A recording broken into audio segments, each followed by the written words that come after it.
guys, it's Ravenhawk6910 reporting once again. So today I'm bringing you a bit of a laid-back, casual review video of sorts with my Athearn Genesis GE C44-9WL. I say it like that because this model was purchased in the DCC ready form with no sound. I later installed an ESU Lok-pilot in the model so I could operate it, but ultimately I'm content with it as it is and likely will not add sound to this model. That being said, sound isn't necessarily something that makes or breaks a model, and I still love the detail on this engine, and I think it's awesome that something you previously had to get as a brass model or custom build with parts from Kozlo's shops, which, yeah, I need to finish up that project sooner or later, is available as a ready-to-run model. So let's take a look at this model as it runs around my friend Ed Painter's model railroad. But beforehand, let's go ahead and get that old disclaimer out of the way. The pros and cons in this video are not representations of my personal opinion. They attempt to be objective in nature and as such are either community opinions or facts about the model that I can represent on camera. So please don't assume anything in this review video is my personal opinion unless I've stated so otherwise.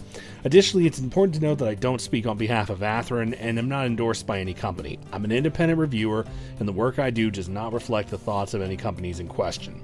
Alright, let's go ahead and get started. General Electric had only just cracked the Canadian locomotive market in 1990 with the Dash 8 series of locomotives, but was slowly gaining traction with the major Class 1s and some regionals of the country. Towards the end of 1994, Canadian National placed an order of 23 GE C44-9Ws with GE's own interpretation of the North American safety cab, which CN had used for many years on various locomotive models. Aside from its external appearance, the C44-9WL had the same 4,400 horsepower rating as a standard Dash 9 model, as well as the same DC traction motors. In 1995, BC Rail took delivery of 4 of their own C44-9WLs. These were the last new locomotives delivered to the railroad in the famous red, white, and blue paint scheme. When CN acquired BC Rail in 2004, all 4 units became part of Canadian National's roster. 4641 was repainted into CN colors, but the rest stayed in their as-delivered BC Rail paint, though the subject of this review, the 4643, was involved in a wreck and was subsequently scrapped a couple of years ago, leaving only 3 left on the roster. Oh well, at least it lives on in model form. As is to be expected from Athearn, the C44-9WL has fantastic detail. Of course, the thing that makes the model stand out most, well, at least as far as the BC Rail unit goes, are the sharp paint scheme and the BC Rail specific 4 ditch lights. The top set were referred to as rock lights, while the bottom pair were regular ditch lights. Both sets were designed for better night vision around tight curves and were faced slightly inwards to cross each other's beams. And while we're up here, let's take a look at some of the lighting functions on the locomotive. Obviously, you've got the illuminated headlight, rock lights, and ditch lights.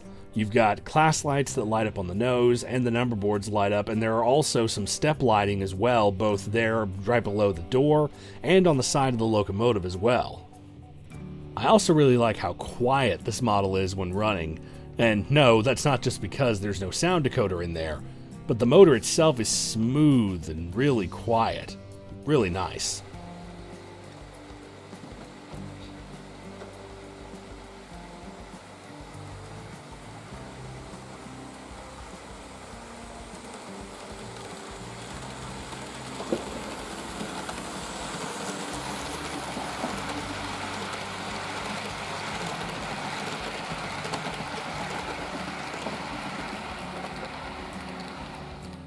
The one thing I will say is if you take the route I did with this model, I should let you know of one small problem I found.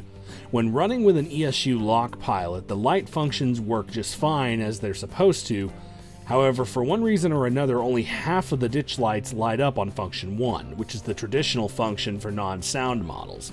The other side of the lights will light up by pressing function 2, but this won't be a major issue if you have NCE. However, if you have Digitrax, I personally have found that when you press function 2, it'll only keep the lights on if you leave the button pressed. As soon as you release the button, the lights turn off. I'm going to have to do some CV mapping to fix this problem eventually, but aside from that, this model is really cool, and I attribute the light problem to the decoder and not the model. Anyway, that's basically all I have for this one. If you want to get one of these models, I highly recommend it, or the Canadian National versions as well.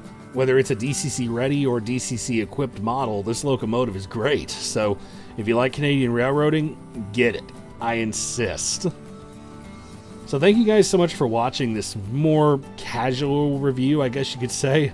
It's been really interesting, so yeah, it was kind of fun to do it like this. But anyways, thank you guys so much for watching. Don't forget to hit the like button, subscribe if you're new, and leave a comment down below for me. And I will see you all in the next review. This is Ravenhawk6910, signing off.